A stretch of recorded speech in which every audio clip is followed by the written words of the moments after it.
აშშშ-ს სამხედრო ბაზები მთელ მსოფლიოში აქვს, მაგრამ არსებობს პატარა მიწის ნაწილი, რომელსაც უმეტესობა ამერიკელების ყურადღებას არ აქცევს. მაგრამ თუ ის ხვალ გაქრება, აშშშ მყისიერად დაკარგავს თავის წინა ხაზის პოზიციას წყნარ ოკეანეში. ეხნარ ოკეანეში ეს არც ჰავაია, ეს არც რაიმე საიდუმლო ობიექტია, მაგრამ სწორედ ის წვეთს, რამდენად სწრაფად შეძლებს ამერიკა ომზე რეაგირებას. ის მარტო დგას, ათასობით მილის ოკეანით გარშემორტყმ. ის ძალიან შორსაა, რომ მარტივად დაიცვა, მაგრამ ზედმეტად მნიშვნელოვანია მის მისატოვებლად. რაკეტებს შეუძლიათ მიაღწიონ მას, ბომბდამშენებს შეუძლიათ იქიდან აფრენა. ყველაფერი მასზე მიუთითებს მოწყვლადობასა და აუცილებლობაზე. თუ კრიზისი აზიაში იწყება, პირველი რეალური ნაბიჯი ვაშინგტონიდან არ მოდის. ის აქედან მოდის და თითქმის არავინ ფიქრობს ამაზე, სანამ არ მოუწევს. უმეტესობა ადამიანების, როცა გუამის სახელს ისმენს, ტროპიკულ კუნძულს ან ძველ ომის ისტორიას იხსენებს. ეს კი სრულიად აცდენილია არს. შეხედეთ, სად მდებარეობს სინამდვილეში და ყველაფერი იცვლება. ეს არის ბოლო ამერიკული მიწა აზიამდე. ეს ზუსტად ის წერტილია, სადაც აშშ-ს ძალა თეორიულიდან უშუალო რეალობად იქცევა. და უცებ კითხვა აღარ არის, სად არის გუამი, არამედ რატომ არის ის ამდენად მნიშვნელოვანი საერთოდ. ყველაზე დიდი პრობლემა წყნარ ოკეანეში მანძილია. ავიამზიდის ჯგუფის გადაადგილებას დასავლეთ სანაპიროდან კვირები სჭირდება. ჰავაიდანაც კი სრული სიჩქარით მოძრაობისას ეს დღეებს მოითხოვს. ეს სწავს საწვავს, ამჟღავნებს გადაადგილებებებს და მტერს აძლევს დროს მოემზადოს. გუამი სრულად აუქმებს ამ დაყუნებას. აი ესე იქცევა გეოგრაფია ბერკეტად, ხოლო ბერკეტი იმად, რისგანაც ვაშინგტონი ვერ აირიდებს თავს. კუნძული მოქმედებს როგორც მუდმივი ავიამზიდი, რომელიც არასდროს გადაადგილდება, არასდროს სჭირდება საწვავი და ვერ ჩაძირვენ. და მანძილზე უფრო მნიშვნელოვანი უპირატესობაც არსებობს – კონტროლი. აშშ-ს აქვს ბაზები იაპონიაში და ინარჩუნებს ოფსყოფნას ფილიპინებში, მაგრამ ეს ბაზები უცხო ქვეყნების კანონებით იმართება. ამ მთავრობებს შეუძლიათ დააწესონ შეზღუდვები, გამოიწვიონ დაგვიანებები ან თუნდაც დაბლოკონ აშშ-ს შეტევების განხორციელება. გუამს ასეთი პრობლემები არ აქვს. ეს 100%-ით ამერიკული ტერიტორია. და აქ გეოგრაფია უბრალოდ საინტერესო აღარ არის და სახიფათო ხდება. აქ არის არასადაო შეტევის დაწყების უფლება. სამხედრო სტრატეგები წყნარ ოკეანეს კუნძულთა ჯაჯვებად ყოფენ. პირველი, რომელიც იაპონიასა და ტაივანზე გადის, მტრის რაკეტების მოქმედების არეშია და უკვე დაუცველია. გუამი მეორე კუნძულთა ჯაჯვის საყრდენია.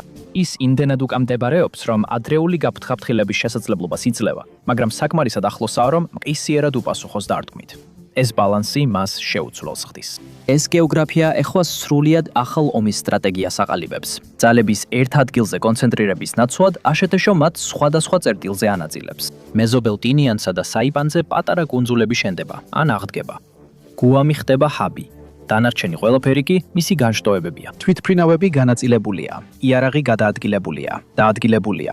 ერთი სამიზნე მრავალში გადაიქცა. ერთი რაკეტის დარტყმა ვეღარ ანადგურებს მთელ სისტემას. მაგრამ ამ ძალას, ამ სტრატეგიას თან ახლავს უზარმაზარი ინვესტიციები და შედეგები. მთავრობა მილიარდობით დოლარი გამოყო იმისთვის, რომ გუამი წინა ხაზად გადააქციოს. ანდერსონის საჰაერო ბაზა თავიდან შენდება, რათა პირდაპირი დარტყმის გადატანა შეძლოს. ელექტრომაგნიტური დაცვა, აფეთქებაზე გამძლე ინფრასტრუქტურა, სისტემები, რომლებიც რაკეტის დარტყმის შემდეგაც მუშაობას გააგრძელებენ. ობიექტი დაფარულია ელექტრომაგნიტური დაცვით, რათა რაკეტის დარტყმის ან ელექტრომაგნიტური იმპულსის შეტევის შემდეგაც ფუნქციონირება შეძლოს. ამავე დროს სამხედროები ხსნიან საზღვაო ქვეითთა კორპუსის ბაზა Camp Blasts. ეს არის პირველი ახალი საზღვაო ქვეითთა ბაზა ბოლო 10 წლეულებში. ათასობით საზღვაო ქვეითი გადმოყვანილია აქ, როგორც წინა ხაზის ძალა. თუმცა აქ მშენებლობა რთული და ძვირადღირებულია. მიწა ფოროვანი კირქვაა. საფრენ ბილიკებს, სპორტებსა და ბუნკერებს ბევრად მეტი უჯდებათ ვიდრე მატერიკზე. მაგრამ აშშ-ისთვის ეს ის ფასია, რომლის გადახდაც ღირს. მდებარეობა ამად ღირს. ამ ეტაპზე ეს უკვე აღარ გავს ბაზების ქსელს და უფრო მუდმივ წინწაწეულ სარდლობას ემსგავსება წყნარი ოკეანისთვის. ოპერის ნავსადგურში საზღვაო ძალები აუმჯობესებენ ინფრასტრუქტურას ბირთვული წყალქვეშა ნავებისა და მასშტაბური ლოგისტიკის მხარდასაჭერად. სამუშაო ჯგუფები აშენებენ გამაგრებულ ბეტონის პირსებს და სპეციალიზებულ სარემონტო ნაუმისადგომებს ვირჯინიის კლასის ბირთვული წყალქვეშა ნავებისთვის. ეხლა ხომალდების შეკეთება და ხელახლა გაგზავნა შესაძლებელია ჰავაიზე ან კალიფორნიაში დაბრუნების გარეშე. ეს მნიშვნელოვნად ამცირებს რეაგირების დროს. წყალქვეშა ნავები უფრო დიდხანს რჩებიან სადავო წყლებში. ფლოტი უფრო დიდხანს რჩება აქტიური, მაგრამ სამხედრო ძალა ერთადერთი მიზეზი არ არის, რის გამოც ეს კუნძული შეუცვლელი გახდა. მის გარშემო ოკეანის ფსკერი ისეთივე სტრატეგიულ რამეს ატარებს, როგორც ნებისმიერი რაკეტა. გუამის გარშემო ოკეანის ფსკერმა შეიძლება სწორედ რომ გლობალური ეკონომიკის მომავალი განსაზღვროს. კუნძული მთავარი კვანძია ციფრული მონაცემების მიმოსვლისთვის. წყნარი ოკეანის გავლით, რომელიც სპეციალური ოპტიკურ ბოჭკოვანი კაბელებით გადის ზღვის ფსკერზე. ის აერთებს ჩრდილოეთ ამერიკის მონაცემთა ცენტრებს ფინანსურ ცენტრებთან სინგაპურში, ტაივანსა და ავსტრალიაში. კუნძულის გამოტოვება მნიშვნელოვნად შეანელებს სწრაფ აქციებით ვაჭრობასა და სამხედრო კომუნიკაციას. თუ ეს კაბელები გადაიჭრება, სამხრეთ-აღმოსავლეთ აზიის ციფრული ეკონომიკა ჩაბნელდება. ტრილიონობით დოლარის ავტომატიზირებული აქციებით ვაჭრობა, გადაზიდვების ტრეკერები და უსაფრთხო შეტყობინებები მყისიერად გაქრება. აი რატომ აერთიანებს საშშ-ს სამხედრო ძალები ამ სისტემას უფრო ფართო ქსელებში. აერთიანებს სატელიტურ, დრონებისა და წყალქვეშა მონაცემებს ერთ სარდლობის სტრუქტურაში. ეს მონაცემთა ცენტრები უბრალოდ შენობები არ არის. ისინი კვანძებია დაცულ ქსელში, სამხედრო დონის უსაფრთხოებითა და სარეზერვო ენერგოსისტემებით, რომლებიც ფედერალურ ინფრასტრუქტურულ უკავშირდება. ეხლა ეს მხოლოდ სამხედრო პოზიციონირება აღარ არის. ეს არის ეკონომიკური ინფრასტრუქტურა, რომელიც პირდაპირ უკავშირდება იმას, თუ როგორ ფუნქციონირებს წყნარი ოკეანე. თავრობა მილიარდებს ხარჯავს და ეს ნათელი გზავნილია. აშტშ არასოდეს დათმობს ამ ადგილს. ამ სამხედრო ხარჯოს კიდევ ერთი შედეგიც აქვს. ის სხვა ტიპის ყურადღებას იპყრობს, მაგრამ არა სამხედრო სტრატეგებისგან, არამედ მილიარდერებისგან. და როცა ესეთი დაცვის დონე დამკვიდრდება, კაპიტალი მას ინფრასტრუქტურად აღიქვამს და არა როგორც ტერიტორიას. გუამი გთავაზობთ იმას, რასაც სხვაგან ვერ მიიღებთ. ამერიკული დროშის ქვეშ არსებული უსაფრთხოება, ძლიერი დოლარი და საგადასახადო შეღავათები, რომლებიც ტრადიციულ საგადასახადო საფრთხებსაც გისჯობნის, ეს ყველაფერი ერთ ადგილას. ფინანსები ტექნიკურად არასდროს ტოვებს აშშ-ის ტერიტორიას, მაგრამ პრაქტიკაში ის შეიძლება გაიაროს ისეთ სტრუქტურებში, რომლებიც რთულს ხდის IRS-თვის მისი კვალის დადგენასა და დაბეგვრას რეალურ დროში. ეს ხშირად უკავშირდება იმას, რასაც ეწოდება სარკის კოდი. ის აკოპირებს აშშ-ს საგადასახადო სისტემას, მაგრამ ფული ადგილობრივად რჩება. გუამი შეიძლება სთავაზობდეს უზარმაზარ საგადასახადო შეღავათებს, ზოგჯერ 10 წლეულების განმავლობაში 100%-მდე. ეს ისეთი გარიგებაა, რომელსაც კონტინენტურ აშშ-ში ვერასდროს მიიღებდით. ადგილობრივი მთავრობისთვის გარიგება საკმაოდ მარტივია. დაითმოს საგადასახადო შემოსავალი, რათა მიიზიდო მილიარდობით დოლარის ნაღდი დეპოზიტები და მაღალი დონის განვითარების პროექტები, რომლებსაც ფედერალური გრანტები არ დააფინანსებენ. მილიარდერებისთვის და კომპანიებისთვის ეს იდეალური სამართლებრივი ხვრელია. ფული ტექნიკურად აშშ-ის ტერიტორიაზე რჩება. მას აქვს ამერიკული სასამართლოების სრული დაცვა, რაც ფულს იცავს უცხოური მთავრობებისა თუ ადგილობრივი კორუფციისგან. და ამავე დროს ფული იმ საგადასახადო სისტემაშია, რომელიც შექმნილია სიმდიდრის დასაცავად. და ამ ყველაფერმა შექმნა ფინანსური სტრატეგიის კონკრეტული ტიპი. კაპტიური დაზღვევა. კორპორაციები აქ ქმნიან საკუთარ სადაზღვეო კომპანიებს, სადაზღვეო პრემიებს, მატერიკზე ბიზნეს ხარჯებად აფიქსირებენ და თითქმის არაფერს იხდიან გადასახადებში. ეს კანონიერია და მას იყენებენ დიდი, კარგად დამკვიდრებული კომპანიები. მაგრამ ზოგიერთი საშუალო ზომის ბიზნესი და მეწარმეებიც იწყებენ ამ პროცესში ჩართვას. თუმცა ის მაინც მოქმედებს მკაცრი წესები, რადგან მას განიხილავენ როგორც აშშ-ის შიდა სადაზღვეო სტრუქტურას, შეუძლია გვერდი აუაროს მკაცრ საერთაშორისო წესებს, ან იმ ზედამხედველობას, რომელიც ტრადიციულ საგადასახადო თავშესაფრებს ახლავს. ისინი იღებენ ზუსტად იმავე სარგებელს, უარყოფითი პრესის გარეშე. ინვესტორები თავიანთი აქციების ბაზარზე მიღებულ მოგებას ადგილობრივ პროექტებში აბანდებენ, მაგალითად ელიტურ ბინებში ან ქარხნებში. და ან აყოვნებენ, ან მთლიანად შლიან ფედერალურ საგადასახადო ვალდებულებებს. როცა ამ ფედერალურ შეღავათს ადგილობრივ საგადასახადო შეღავათებს შეუთავსებ, უზარმაზარი სამშენებლო პროექტისთვის რეალური საგადასახადო განაკვეთი თითქმის ნულამდე მცირდება. ეს ინვესტორები მხოლოდ იმ ქონებას ირჩევენ, რომელსაც სამხედროები იცავენ. მიკრორაიონებში, როგორიცაა თამანინგი ან დოდადო, ფასები მთლიანად მოწყვეტილია ადგილობრივ შემოსავლებს. მოსახლეობის უმეტესობისთვის ხელფასები არ გაზრდილა, მაგრამ უძრავი ქონების ბაზარი მაინც განაგრძობს ზრდას.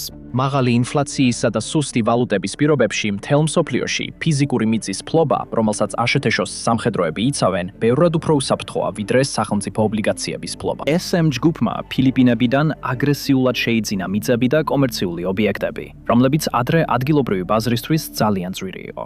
ისინი არ აპირებენ ჩვეულებრივი სასტუმროების მართვას.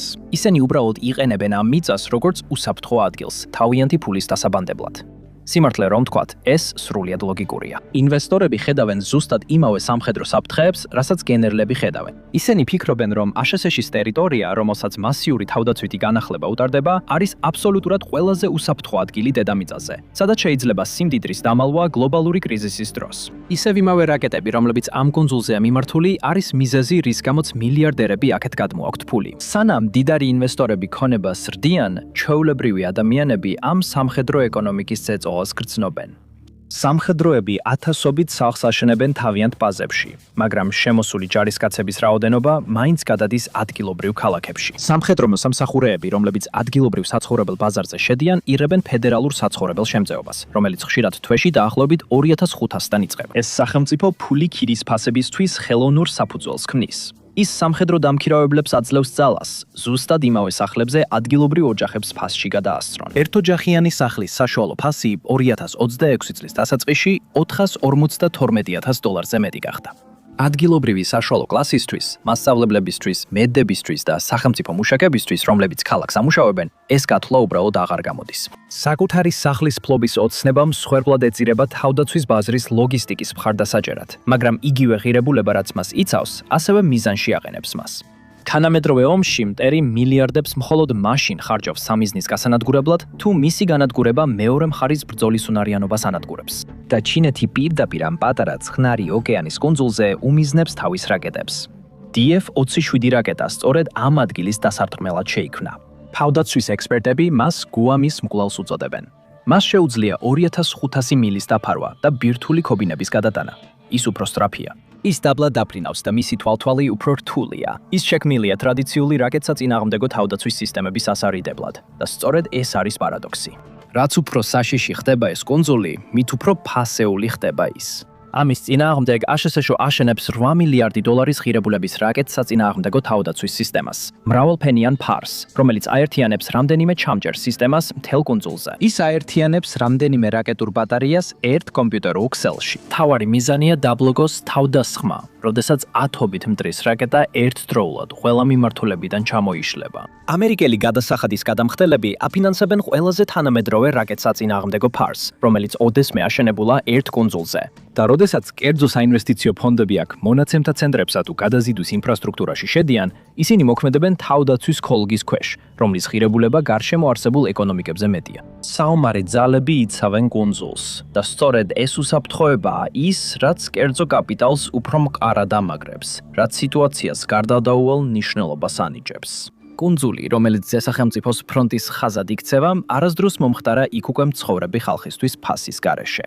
და გუამი გამონაკლისი არ არის. სანამ გლობალური ძალები და მილიარდერები აქ გადმოდიან, ისინი, ვინც აქ ყველაზე დიდხანს ცხოვრობდნენ, კონტროლს კარგავენ. მშობლიური ჩამორო ხალხი, ადგილობრივი მოსახლეობის თითქმის 35% შეადგენს.